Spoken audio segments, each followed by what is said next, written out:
Racist CEO dared Big Shaq's wife to fix the impossible engine, certain she'd fail. But when she stepped up, silence cracked, and steel told the truth. The engine wasn't broken. It was built to fail on purpose. She didn't just fix it. She exposed everything they buried beneath it. What happened next? The whole world watched the lie come undone. Before we deep dive into this interesting story, subscribe to our channel, and tell us where are you watching from. Share in the comments below. In the hard-packed dirt of Nevada's high desert, under a sky that felt like scorched glass, the Titan core unveiling felt more like theater than science. Cameras hovered, drones hummed, and a stage had been built over a bluff of rock and sand. The desert wasn't just a backdrop, it was a message, stark, empty, controlled. Cameron Rusk stood center stage, sculpted and camera-ready, his voice pitched like he was selling salvation. Titan Core's CEO wore a navy suit even in the heat, a calculated discomfort that suggested control. Behind him, draped in a shimmering black cover, stood the impossible engine, a prototype fusion-based energy core the size of a small car, rumored to replace fossil fuels in a decade. It had been attempted by 4 governments and 11 private conglomerates. All had failed. Rusk's voice tightened with righteous conviction. We are on the brink of solving the world's greatest problem. Energy poverty, pollution, scarcity. It ends today. Applause burst from the curated crowd of engineers, shareholders, and select press, but not everyone clapped. Down near the lower tier, among the logistical crew, stood Shawnee, late 20s, auburn work shirt faded with time, braids pinned back neatly, her expression neutral, unreadable. She didn't flinch when Russ continued. You may have heard our first activation test stalled. MIT consultants couldn't trace the fault. Our proprietary diagnostics flagged nothing. But let's be clear, this machine isn't the problem. A chuckle followed. Off script. It's that some minds, however gifted, can only take us so far. The silence after that was surgical. A few glanced sideways. They knew what he meant. He didn't have to say it aloud. Shawnee stepped forward. Not onto the stage, just into the camera's peripheral. No invitation, no clearance. But her badge hung real, her nameplate clipped with field tech designation. She looked up at Rusk with the kind of patience that frightened arrogant men. I'd like to run a cross-phase diagnostic, she said evenly. I think your error wasn't missed. It was hidden. A buzz passed through the gathered bodies. Someone whispered, "That's the girl from Regional Diagnostics." Rusk smirked. It didn't reach his eyes. And what institution trained your instincts, miss? Shawnee Henderson. Ah, he said slowly, the microphone catching the smarm. Miss Henderson, I'm sure your insight is appreciated. But unless the Ivy Leagues have expanded into Reno's vocational programs, the insult clung to the air like grease. MIT missed a data ghost in the auxiliary loop, she said, voice unwavering. Power routing is faking efficiency to avoid a shutdown flag. Someone embedded a masking script into the output reader. There was no aggression in her voice, just certainty. Rusk waved off her words with a showman's flair. We appreciate curiosity, Miss Henderson, but we're not running tests based on gut feelings and conspiracy theories. It's not a theory, she said. You were never supposed to find the fault. The engine was built to fail. The words hung heavy. For the first time, Rusk's smile broke. He glanced stage left. PR agents shifted. Board members stiffened. Shawnee knelt by the side panel of the engine, reaching for her tablet. If I'm wrong, the system logs will show 0 artificial input. But if I'm right, you've got a trail leading back to your internal developer team. One of them coded a fail loop on purpose. The air snapped. Camera zoomed. The audience, now silent, watched her fingers glide across the screen, launching a sequence that pulsed into the engine's sideboard. For 30 seconds, nothing. Then the screen lit up in jagged red text. Phantom script traced level 2 embed. Ian Pelazine ID. A gasp erupted. An engineer near the stage covered his mouth. That's not just a bug. That's sabotage. Rusk moved quickly now, voice pitched to recover ground. This is absurd. That ID is obsolete. It must be an artifact. Shawnee turned the screen to the crowd. That's your lead systems engineer, retired 6 weeks ago. The sabotage log was time-stamped after his departure. Someone used his credentials to mask it. Silence turned hostile. Reporters leaned in. Board members whispered. Rusk narrowed his eyes, abandoning performance. Why are you really here? Shawnee looked up, her gaze flat. Because I believe in what this engine could do, but not in what you were trying to make it prove. The implication was clear. The engine was never meant to work. The test wasn't a failure. It was theater, a controlled disappointment, an act designed to uphold a quiet myth that only certain minds were worthy of innovation. The moment cracked open like glass under pressure. In the background, a low whine began to rise. The engine, suddenly alert, began a soft hum. The diagnostics Shawnee ran had cleared the false flags. The machine was responding, not to Rusk, to her. Technicians scrambled forward. Someone pulled power feeds. Someone else called security. But the engine pulsed alive now, cycling with a steady, quiet glow. It worked. Not because of the engineers on Rusk's payroll. Not because of prestige. But because someone saw past the sabotage. Cameron Rusk stood stranded at center stage. Applause long gone. Cameras turned toward Shawnee, not for a spotlight, for proof. She backed away from the engine, face calm, the weight of the moment unspoken. She had done what none of them could, not because she needed to prove herself, but because she never doubted what she saw. The crowd began to stir, not loud, but no longer silent. A shift had begun. Later that week, the story broke in 3 languages.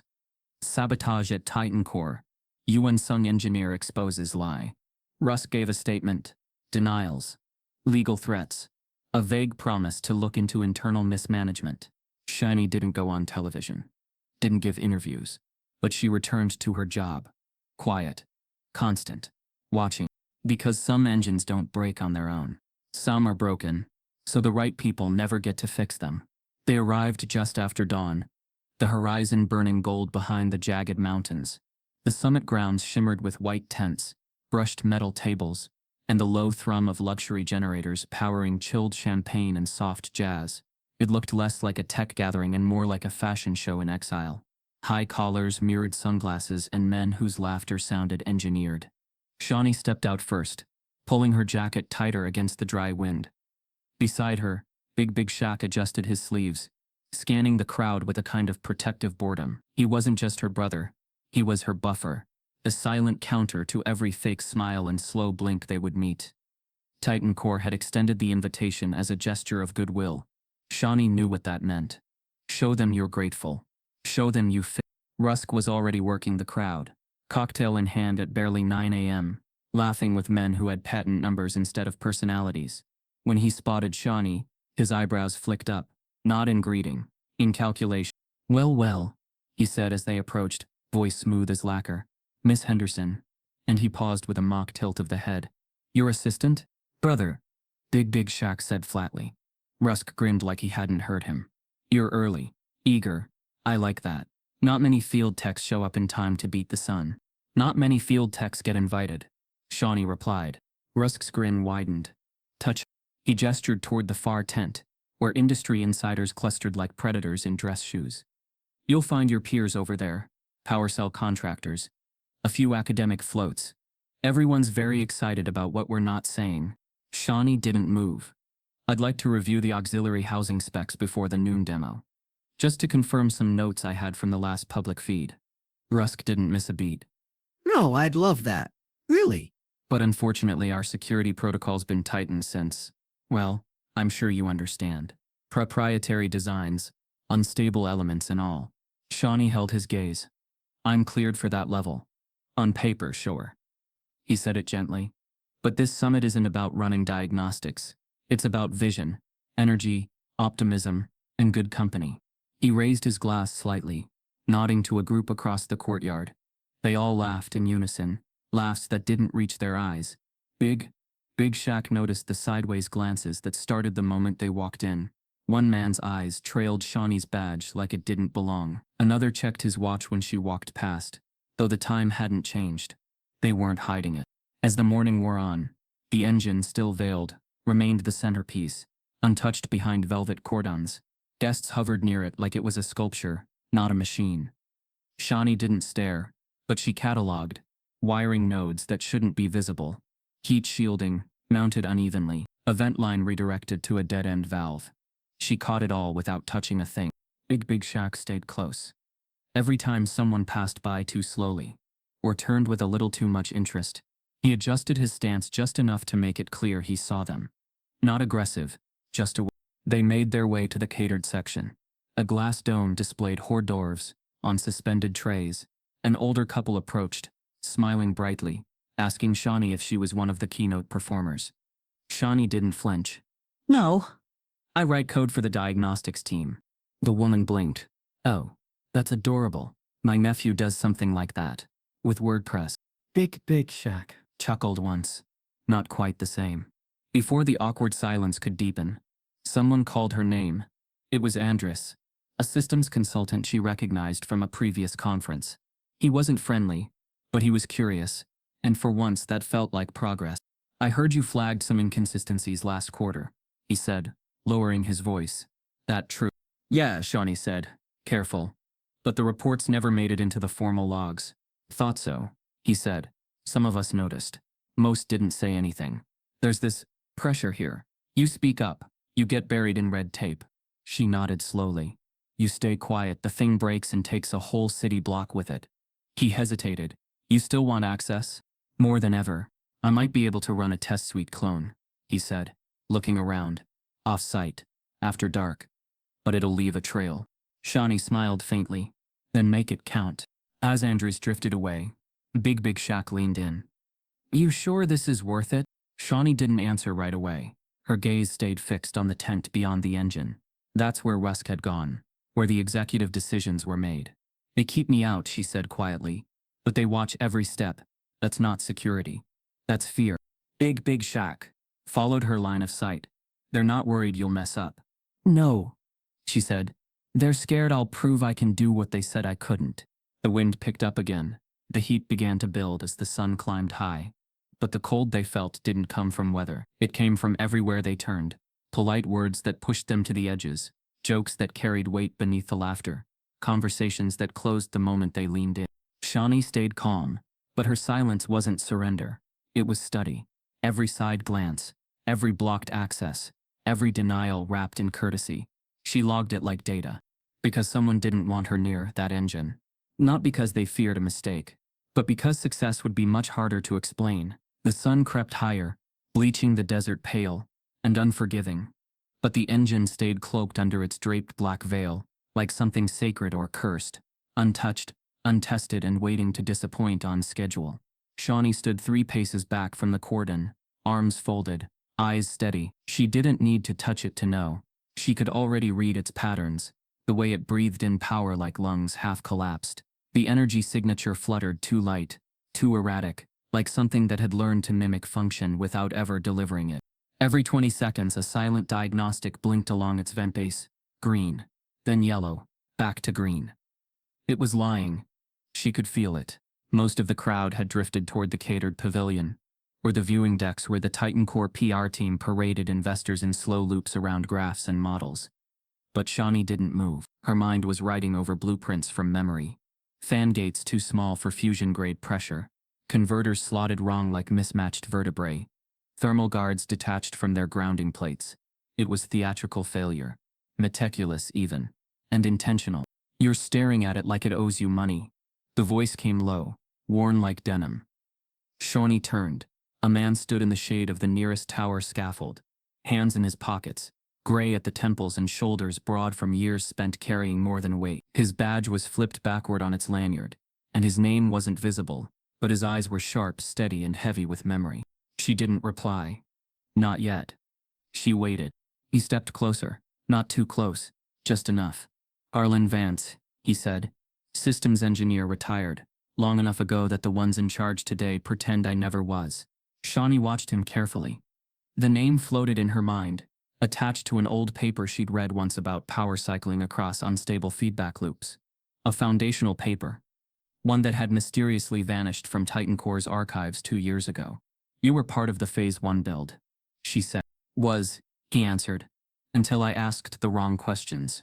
What happened? He gave her a thin, almost embarrassed smile. Someone rewrote the story, said I missed a code error that cost us the whole prototype. My clearances vanished in a week. The guy who replaced me, Stanford grad with better PR instincts. Shawnee turned back to the engine. You see the thermal choke under the secondary intake? Harlan nodded. It's misaligned. But if you say that too loud, they'll tell you you're reading shadows. Shawnee glanced sideways. I think there's a hidden loop rerouting heat to falsify efficiency. I think it's been faked for months. Longer, Harlan said. Try years. They don't want it fixed. That's the trick. It was built to almost work. Then to break. Publicly. With someone else standing too close. She narrowed her eyes. Why? He looked at her then, not just at her, but through her. Because if it worked, the wrong person would get the credit. And if it failed, someone like you could take the fall and no one would ask a damn thing. Silence followed. The wind kicked dust across the cordon line. The air felt denser now, tighter. Who was the last person that tried? She asked. Harlan's face grew still. A coder named Junius Letta joined just after me. Quiet, smarter than she let on. She traced the shell code that hides the failures, brought it up in a meeting with Rusk himself. By the end of the quarter, her name was scrubbed from the dev chain. Last I heard, she was managing IT at a truck stop in Arizona. No one in the industry would touch her after that. Shawnee's fingers curled around the tablet in her jacket. So the problem isn't the engine, it's the story they needed to tell. He nodded. And if it fails again today, who do you think they'll blame? She didn't answer. She already knew. Harlan shifted his stance, glancing over his shoulder. You're stepping on a ghost, girl. This machine has blood on its bolts. Not literally, but close enough. It's been fed names for years. Always someone who didn't know when to stop asking. But if no one asks, she said quietly, they get away with the lie. He studied her a moment longer, then gave a nod, slow, reluctant, but real. You remind me of her. Not just Letta, my mother too. The kind who don't back down when the story smells wrong. Shawnee looked back at the engine. It doesn't hum right. The rhythm's off. It's faking breath. You can hear it? She nodded. And it's hiding something in its echo. A repeat cycle. Feeds back on itself every 75 seconds. Not for function. For illusion. Harlan looked impressed but also concerned. You figure that out by standing 10 feet away? You don't have to touch a lie to recognize one. He gave a low whistle. Careful. That kind of clarity gets you erased. She didn't smile, but something settled in her chest, sharp, cold, and clear. She understood the weight now. Not just the engine's secrets, but its purpose. It was never a failed dream. It was a weaponized disappointment. As the announcement speakers crackled to life in the distance, prepping the crowd for the afternoon demo, Harlan leaned in one last time. They already know you're close. That's why they're watching you so hard. Shawnee didn't flinch. Let them watch. I'm not hiding. Harlan paused, then reached into his pocket and slid a small drive into her hand. Encrypted logs, from the first 6 months of testing. Backups no one knew I made. Find the loop. Prove what we couldn't. She held it carefully. What if they come after you for this? He smiled faintly. Let them try. I'm already a ghost. And with that he walked away into the desert heat, vanishing into the shimmer like he'd never been there at all. Shawnee turned back to the engine. It looked the same. Silent. Still. But now she saw it with different eyes. Not just as a broken invention, but as a story wrapped in steel and silence. It wasn't dying. It was pretending. It was performing. She slipped the drive into her tablet, not to decode yet, but to protect. Her fingers tightened. She wouldn't fix it today. Not here. But she'd seen enough to start. The desert didn't lie. People did. Machines too. But the heat told the truth. The hum. The silence that followed. And this engine's silence was screaming. The hotel room felt too cold for the desert. The air conditioner rattled gently like it was trying to whisper something neither of them wanted to hear. Big Shaq stood by the window, arms crossed, watching the parking lot 3 floors below, empty for now, except a few late-model black SUVs and a maintenance truck that hadn't moved in 2 hours. Shawnee sat on the couch, her tablet in her lap, her jaw locked. The room's overhead light buzzed slightly, too soft to draw attention, but sharp enough to make the space feel like it was vibrating. They both knew something was wrong. It started that morning, before sunrise. The hotel desk clerk mentioned their room had been accidentally opened during a routine check. The lock had reset, though neither of them had requested maintenance. Inside, nothing looked touched, but that was the trick. Shawnee's files were gone. Not all of them. Just the ones tied to the auxiliary logs Harlan had given her. The drive itself had been left in her charger case, but its copied contents were erased, clean, precise. Someone walked in. Big Shaq had said at the time, standing beside the closet, scanning the hinges. They knew what to look for, and what not to touch. Now, hours later, the quiet in the room wasn't peace, it was pressure. Shawnee broke it first. The anonymous logs I pulled last night, gone from the cloud. Folder wiped. Even the backup trail's been ghosted. Big Shaq didn't turn. Only way they could do that is with someone inside. There's a timestamp, she continued. One download happened before mine. 2 nights ago, someone else found Harlan's data first. He moved to the desk, picked up her notebook, the one she always carried, half schematics, half private thoughts. He flipped it open and there, scrawled between margin lines that weren't there yesterday, in faint red ink, you weren't invited to rewrite this. Shawnee didn't blink. They want me rattled, not gone, yet. Big Shaq frowned, still holding the notebook like it might burn through his fingers. This isn't theater anymore. They're getting sloppy because you're getting close. She shook her head. They're getting bold because they think I won't push. He lowered the notebook carefully, like he was setting down something sacred. You remember what Mom used to say? Shawnee's eyes flicked toward him. Sometimes love walks beside fire, he said. Shawnee exhaled slowly. She always said that to you, because she knew I'd be the one standing next to the one who runs into flames. She tried to smile. It didn't hold. By mid-morning, Big Shaq had already doubled their room security. Remote cameras, door trip alerts, scrambled local connections. He didn't trust hotel Wi-Fi anymore. He didn't trust the concierge. He barely trusted the locks. But something kept gnawing at him. Every time he replayed the footage from their hallway the night before, one moment stood out. A man in a janitor's uniform walked past their door, paused, adjusted his grip on his cart, and then walked on. It looked harmless, except he never returned, and there was no cart registry for that hour. Big Shaq saved the frame and cross-referenced the face with Titan Corps' private staff registry. No match. He stared at the screen. They already got someone inside. Shawnee leaned forward. Then they're watching what I'm doing. Which means they're afraid of what I'll find. He turned to her. What did you find? She hesitated.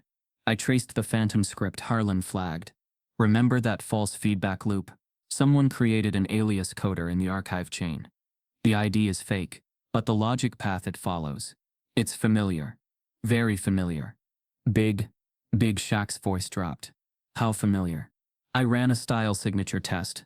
Syntax, formatting, spacing habits. I matched it against every known developer on the Titan Core team. Got no hits. So dead end. No, she said quietly. Because I didn't stop there. I pulled legacy coding patterns from the company's earliest prototypes. From before Titan Core existed, back when it was just a private division inside a military contractor called Varelian Systems. Big Shaq's eyes narrowed. You're telling me this code's older than the engine itself? Shawnee nodded. The structure predates Titan Core by at least 6 years, which means someone carried it forward and attached it to this project intentionally, like replanting poisoned roots in a new garden. And let me guess. Big Shaq said. Russ claims the tech was built fresh from the ground up. Completely original, she said. According to his official narrative. But it's not. She turned the tablet around. On screen was a code fragment, highlighted in 3 colors, red for the masked feedback loop, blue for the original pattern's root, and green barely visible tracing the hidden override key. It's not even his, she said. It belongs to someone else. Someone who's never been credited, whose name doesn't show up on any public roster. But I found a reference buried in an old Varelian data leak from 13 years ago. A woman named Tilda R. Lynn, civilian contractor, systems theorist, disappeared the same year the prototype engine vanished from defense R&D. Big Shaq stepped back like the air shifted. You think they buried her name the same way they erased Harlan's? Shawnee met his gaze. I think they stole her blueprint, then sabotaged it so no one could succeed using it, unless they were allowed to.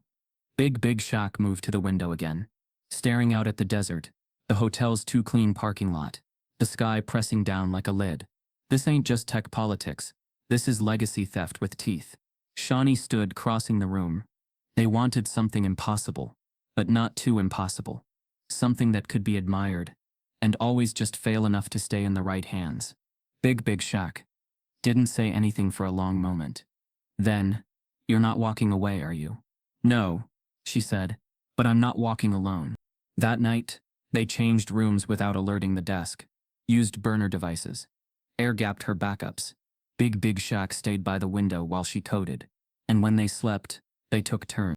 There was no confrontation, no knock at the door, no alarm, but the feeling remained, something watching just beyond reach. And when morning came, the notebook was untouched, but one word had appeared at the bottom of the last page. Same red ink. Tilda. Shawnee stared at it for a long time, then closed the book. They weren't just chasing ghosts anymore. The ghosts were finally chasing back. Detroit sat like an old bruise under gray skies, half empty and half watching.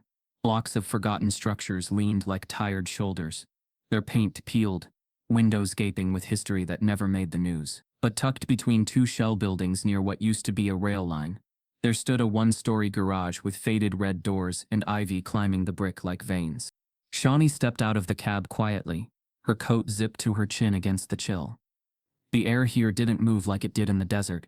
It hung heavier, thicker, like breath remembering what it once carried. She stood for a moment, letting the silence settle around her. Then she knocked. There was no answer at first, just the faint hum of a radio inside, and the metallic creak of something adjusting its weight. Then the door cracked open.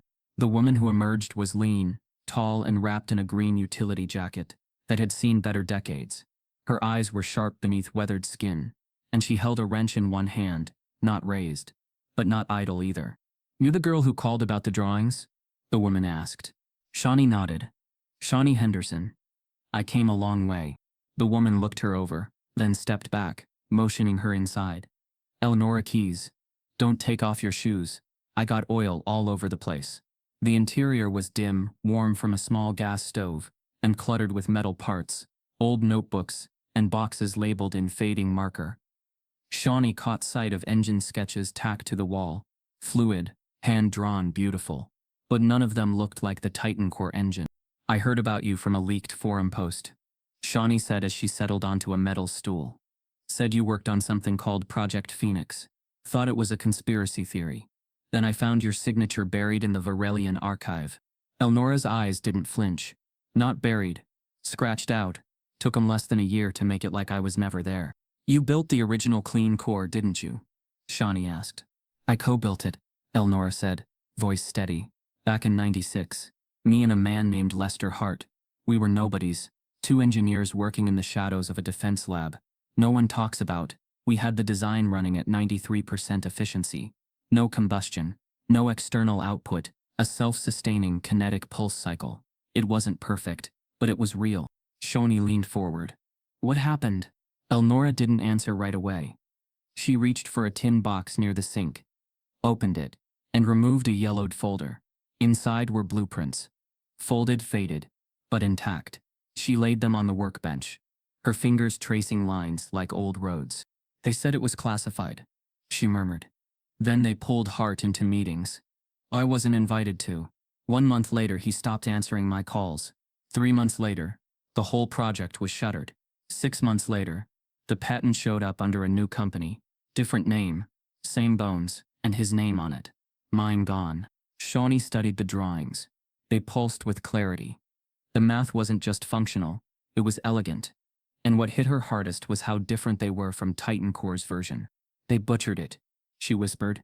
"They stripped the stabilizer ring. They inverted the thermal alignment. They rerouted the main loop through a false regulator. This version wasn't just altered. It was sabotaged." Elnora nodded. "That was the point. They couldn't use the real design. Too risky to give that kind of success to the wrong person. They needed a version that looked brilliant but failed in just the right ways." Shawnee's hands trembled as she flipped through page after page. This wasn't theory. It wasn't rumor. It was living proof. "Rusk's mentor," she said suddenly. "It was Hart, wasn't it?" Elnora smiled without warmth. "Oh, that boy? Yeah. Cameron Rusk calls him a visionary now. Says he laid the foundation for all this innovation. Never mentions he stole it from the woman who fed him the math when he couldn't read his own." Shawnee's mind raced. They built the myth around failure, and every time someone tried to fix it, they claimed it was impossible. But the impossible engine was born functional. "They killed it before it had the chance to breathe," Elnora said, sitting down slowly on a stool across from her. Because if I'd been allowed to take it to open field testing, the credit would have followed me. And they weren't ready for that story. Shoni looked up. How did you survive it? By disappearing, Elnora said. Got out before the lawsuits hit. Before the press spins. Moved back here. Worked off-grid. I fixed old motorcycles for cash. Lived small. They wanted me forgotten, so I let them think I was. And all this time, Shani said quietly, you held on to the truth. Elnora shrugged. Some things don't rot with time. Shani took a breath. The weight of the pages in her hand felt like justice. Delayed but not denied. Can I scan these? She asked. Elnora hesitated. What are you planning? I'm not trying to expose you, Shani said.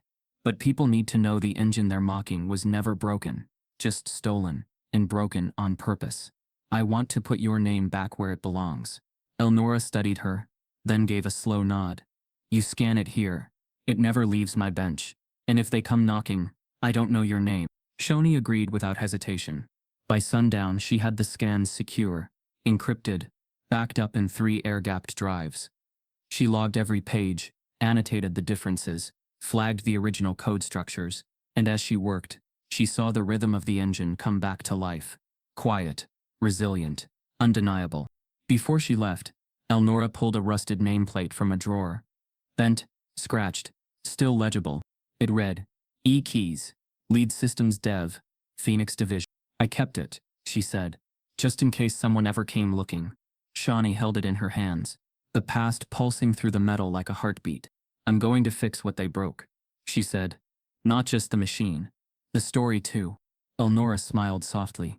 Then don't let them scare you quiet. The next morning, Shani boarded the plane back west. Her eyes were tired, her nerves pulled thin, but the weight she carried now wasn't fear. It was proof. And this time she wasn't alone in the story. Cameras hovered in tight arcs, their lenses twitching for the perfect angle. Investors lined the gallery tent with coffees in hand. Sleeves rolled just enough to look relaxed. The impossible engine stood at center stage, unveiled now, sleek in its silver casing and matte black piping, like a predator designed for praise. Shani stood at the edge of the platform, flanked by technicians and 2 armed security guards she hadn't requested. Her badge had been scanned 4 times on the way in. Still, no one told her not to step forward. Cameron Rusk took the microphone with the confidence of someone who thought the future needed his permission. His smile aimed for charisma, but missed just enough to land in condescension. Today's demo is an open celebration of progress, he said, gesturing broadly. The engine is stabilized, streamlined, and ready for a live systems showcase. And thanks to the creative involvement of one of our more enthusiastic contributors, we've added a few last-minute performance checks. He turned toward Shani with the slow grace of a villain who thought he was charming. You've had your peak, he said, his grin sharpened just enough for the cameras. Let's see if you can make it Shani didn't reply. She didn't blink. She just stepped forward and opened the rear panel of the engine without asking. A ripple passed through the crowd. The cameras swiveled. With steady hands, she reached into the lower interface, bypassing the redundant diagnostics Rusk's team had installed. She didn't announce what she was doing. She didn't need to. She had traced this fault before hidden deep in a core logic relay. Rerouted by someone who knew exactly how to make a fix look like a failure. She unplugged one loop and rerouted its pulse through the original coil path. Elnora had diagrammed for her 3 days earlier. A pause. Then a hum. Then silence. And then, the impossible. The engine stabilized. The pressure light blinked from amber to green, and stayed there. The thermal gauge evened. No false surge. No sudden dips. The core inhaled power and exhaled control. For the first time in the machine's public life, it worked. The audience gasped. Several engineers stepped forward. A man in the back clapped once without realizing it. Rusk's smile vanished. Shani stood upright. She didn't turn to the crowd. She was watching the screen, because something was wrong. Too smooth, too still. A low tone sounded beneath the engine's hum, quiet, but insistent. Warning. Then came the flash, on the secondary display. One not visible to the audience. A red diagnostic flared across the system map. On a toy-side override, failsafe triggered. Shani's hand hovered over the panel. Her breath didn't catch, but her body tensed. The engine was no longer humming. It was locking. Fans inside shifted gears. The exhaust ports blinked closed. Power levels spiked by 30% in under 5 seconds. Someone in the gallery shouted, "Is that normal?" It wasn't. Shawnee spun to the lead technician and called, "Cut external feed, now." But the command froze midair. The console didn't respond. Another alert blared across the control screen. Internal kill switch engaged.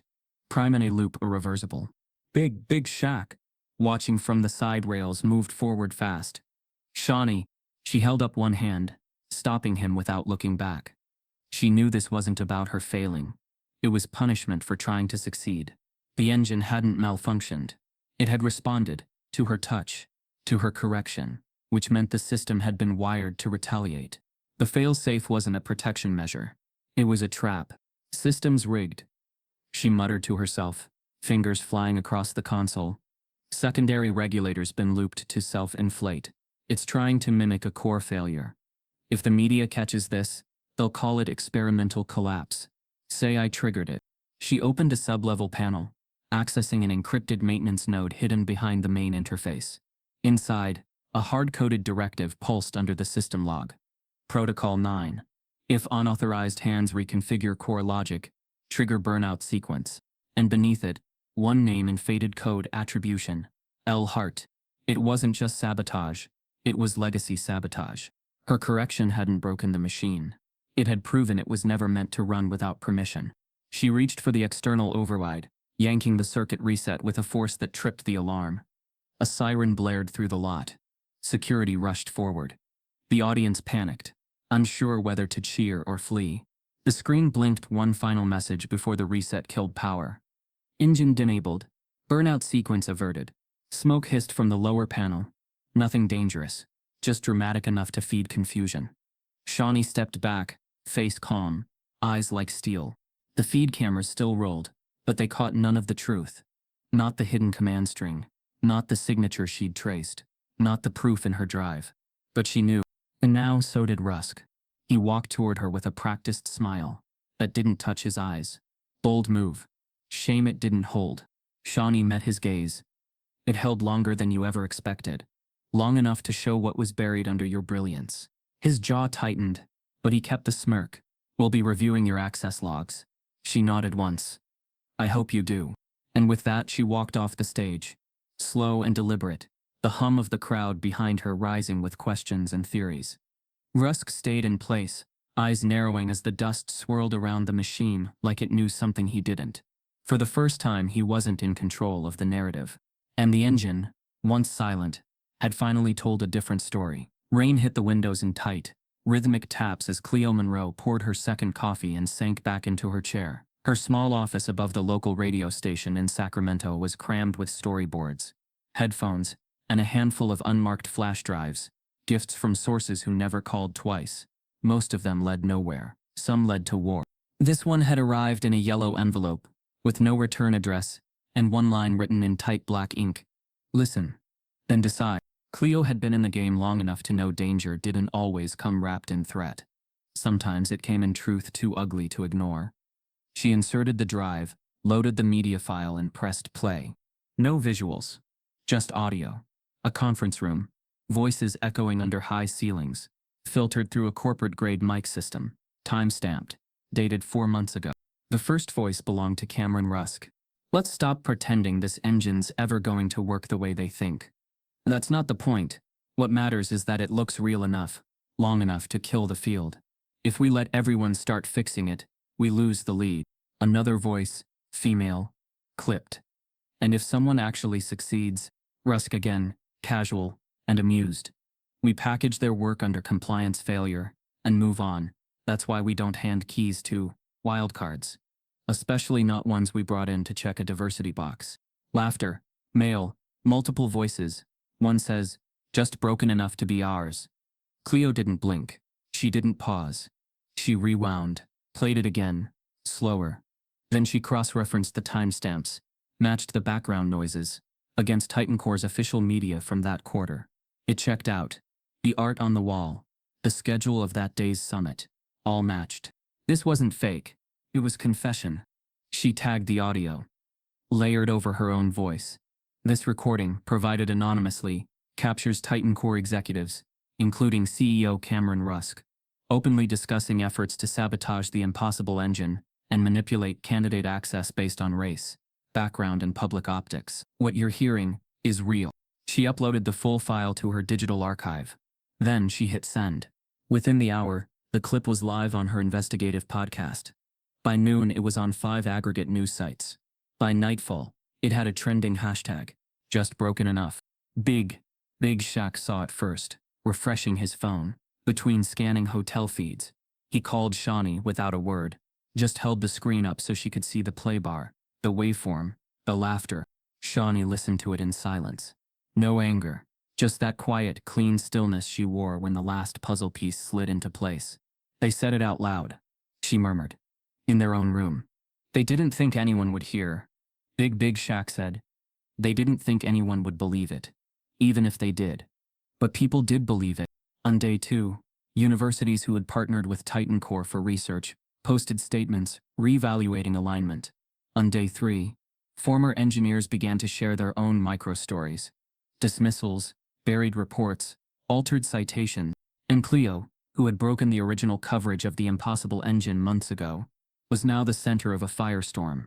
She appeared on evening panels, spoke plainly, never dramatized. Let the audio do the bleeding. This was never just about an engine, she said. It's about who's allowed to build the future, and who's allowed to fail quietly, while others profit from the wreckage. Titan Core issued a carefully worded statement.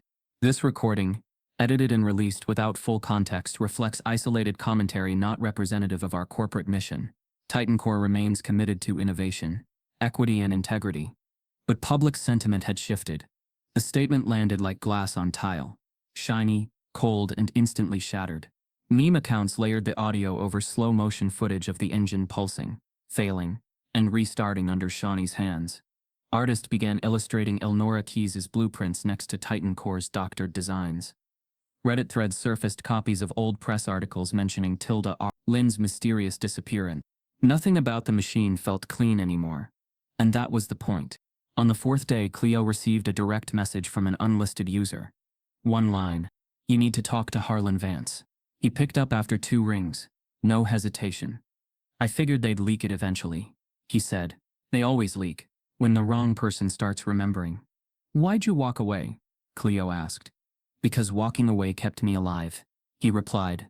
But I gave the truth to someone better than me, and she didn't walk. Shawnee Henderson. Damn right. Cleo aired a follow-up episode that night.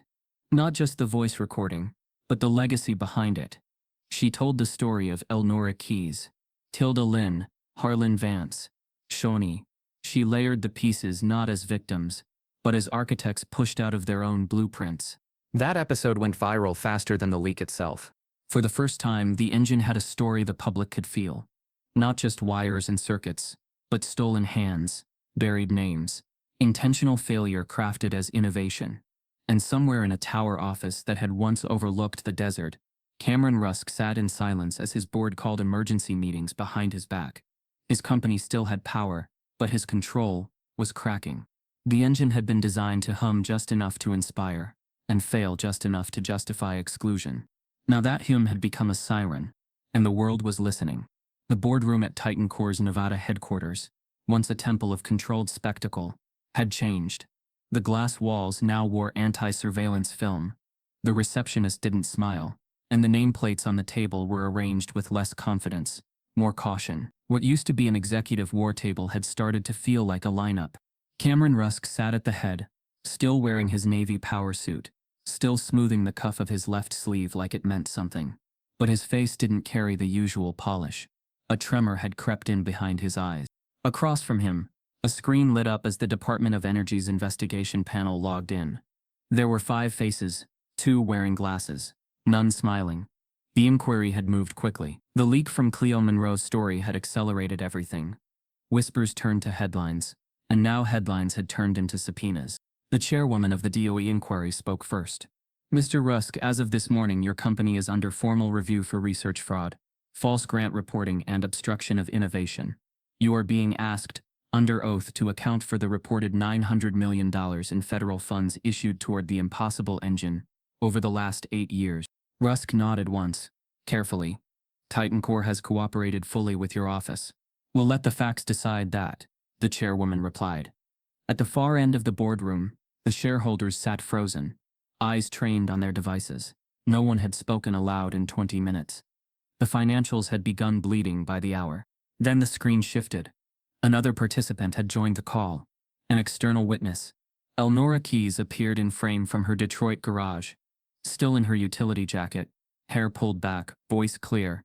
Her video testimony had been submitted to the department's team the night before, but today she wanted her face in the room. "My name is Elnora Keyes," she said. "I co-developed the original clean energy core that became the basis of the Titan core prototype. My work was stolen, falsified, and then deliberately broken." She held up a yellowed folder, the original blueprint, visible even through the camera. Behind her, drawings lined the garage wall. None of this matched what Rusk's company submitted for federal grants. She continued.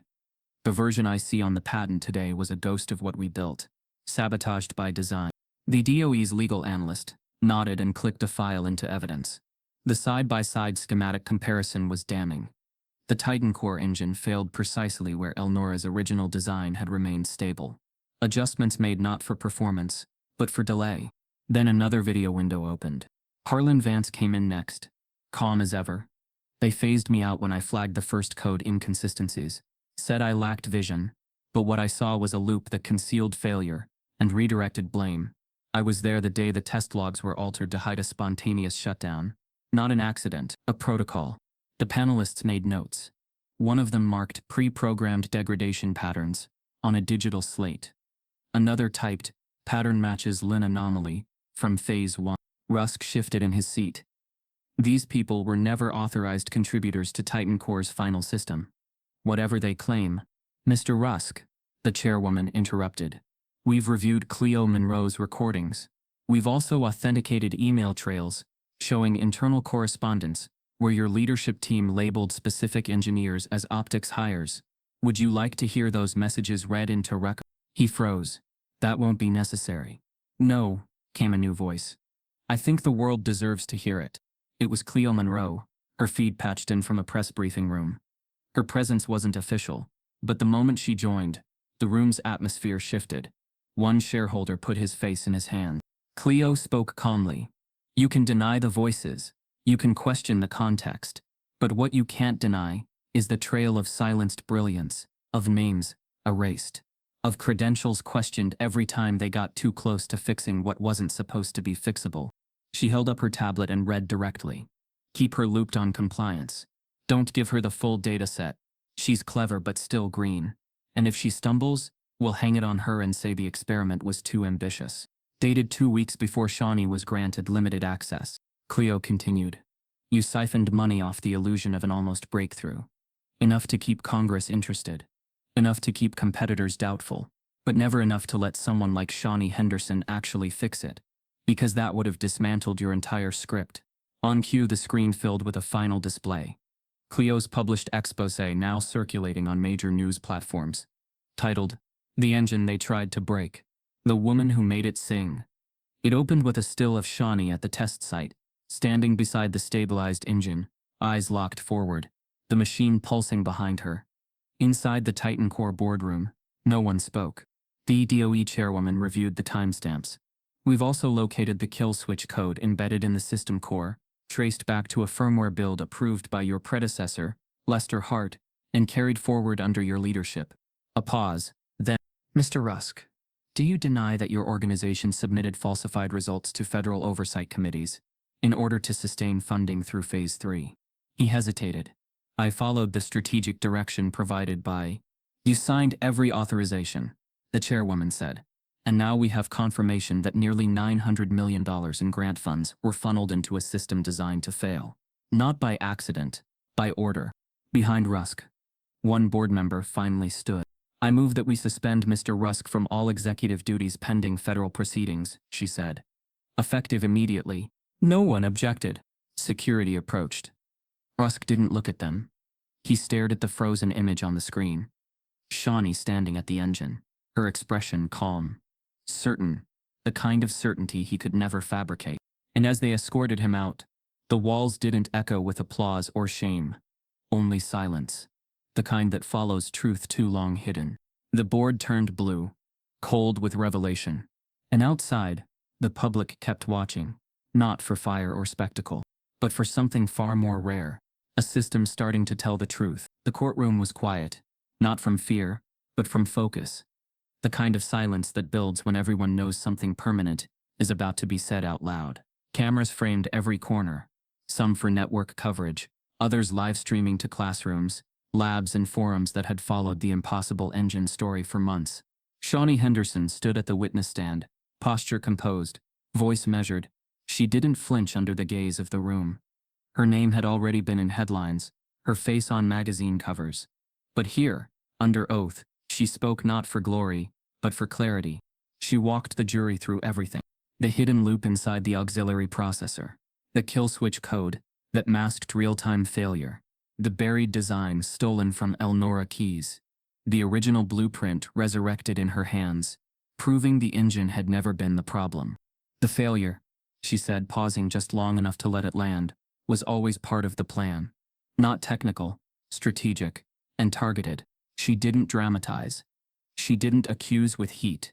She showed the patterns, highlighted the falsified diagnostics, even pulled up a simulation that ran live in the courtroom, comparing the sabotaged prototype with the corrected design she had restored in the desert. It was the same model, but only one breathed. Across from her sat Cameron Rusk, hands clasped, jaw clenched. His legal team had downscaled by week 2. Most of his board had either resigned or been subpoenaed. He watched her now not with contempt but disbelief, as if he still hadn't accepted that the story had slipped out of his hands. The judge, gray-haired and patient, addressed the court with practiced calm. In the matter of federal fraud, intellectual property theft, and willful sabotage of a government-funded clean energy initiative, the jury finds Mr. Cameron Rusk guilty on all counts. The courtroom didn't erupt. No applause, no noise, just a collective inhale.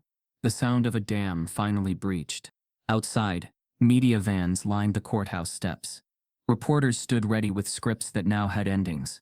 But inside, Shawnee simply nodded, as the judge continued. This court also formally recognizes the contributions of Miss Shawnee Henderson, whose efforts not only revealed the extent of the wrongdoing, but restored the viability of the technology itself.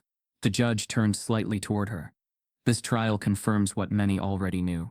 But truth deserves more than belief. It deserves record. Let this be part of it. Later, outside, microphones chased her. Questions thrown like darts. How did it feel? What's next? Do you forgive him? She gave no speeches. Only this. Fixing the truth isn't the same as fixing the system. One doesn't excuse the other. Then she stepped away, quiet, steady. 2 days later, she received a call from the Department of Energy. Not media, not press. Direct, formal, respectful. They invited her to join the National Energy Task Force, not as a figurehead, not as a symbol, as a systems engineer. She didn't accept right away. She spent the night walking through a quiet neighborhood back home, shoes crunching over early spring leaves, thinking about Detroit, about Elnora's garage, about how many names had been buried for this one engine to rise. But in the morning she called back and said yes, because some invitations aren't about prestige. They're about leverage, about building from inside what others tried to burn from the outside. The courtroom faded from public memory within weeks, but not the footage, not the recordings of her diagrams, not the image of her standing by the stabilized engine as it came to life. That stayed. In university lectures, in ethics debates, in startup incubators, trying not to repeat the same mistakes. The verdict was final. But the story didn't end there, because the court couldn't erase what she did. It could only confirm it. The wind carried warmth that morning, not heat.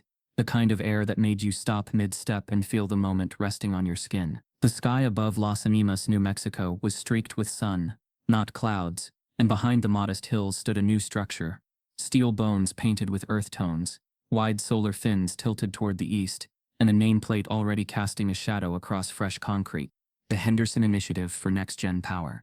Shawnee stood at the base of the steps, one hand resting gently on her daughter, Myra's shoulder.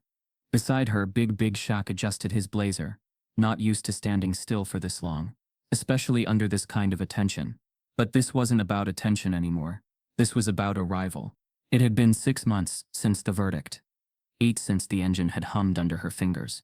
A year since she'd first stepped foot in the desert, thinking she was walking into someone else's house. And now, here she was, keyholder, architect, and guide of a future nobody could deny. The building behind them was co-funded by a coalition of clean energy advocates, historically underrepresented STEM foundations, and the same equity groups that had once been dismissed as symbolic. Nothing symbolic about it now. The initiative would train new engineers in next-gen systems, including Shawnee's restructured engine core, clean, efficient, fully open source. Inside, every module was named after someone who had once been written out.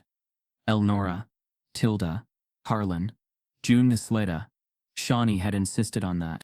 The courtyard held a small platform, not a stage, because this wasn't about speeches. No PR team had choreographed today. No suits whispered from the sidelines.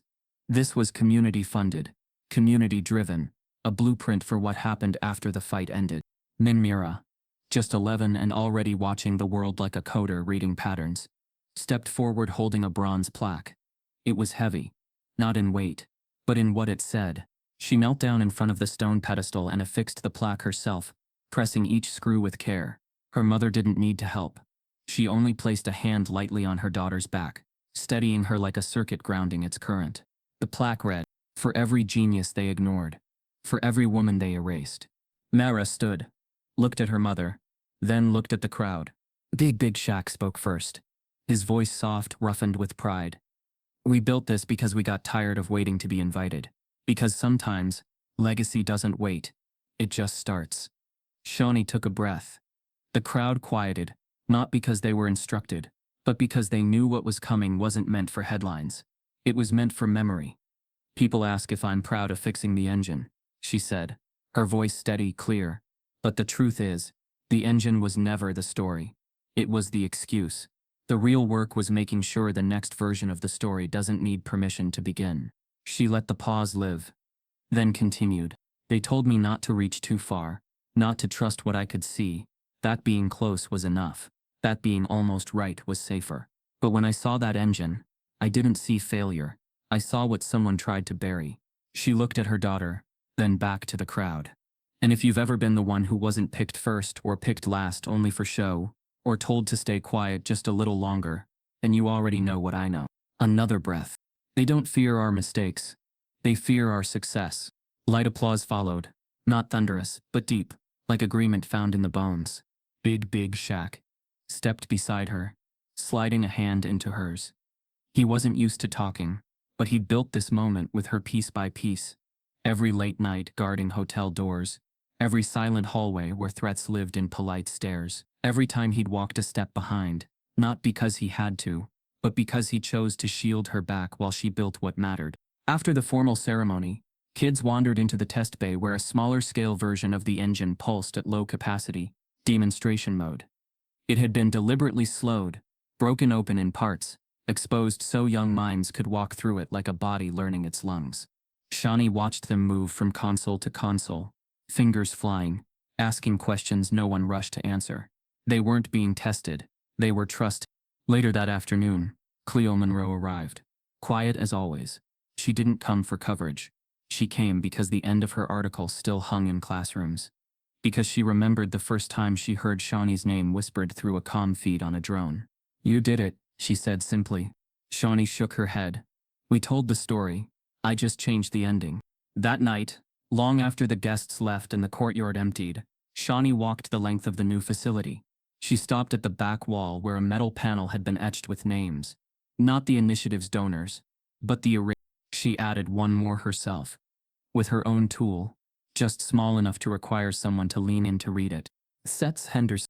Not as the hero, just as a builder.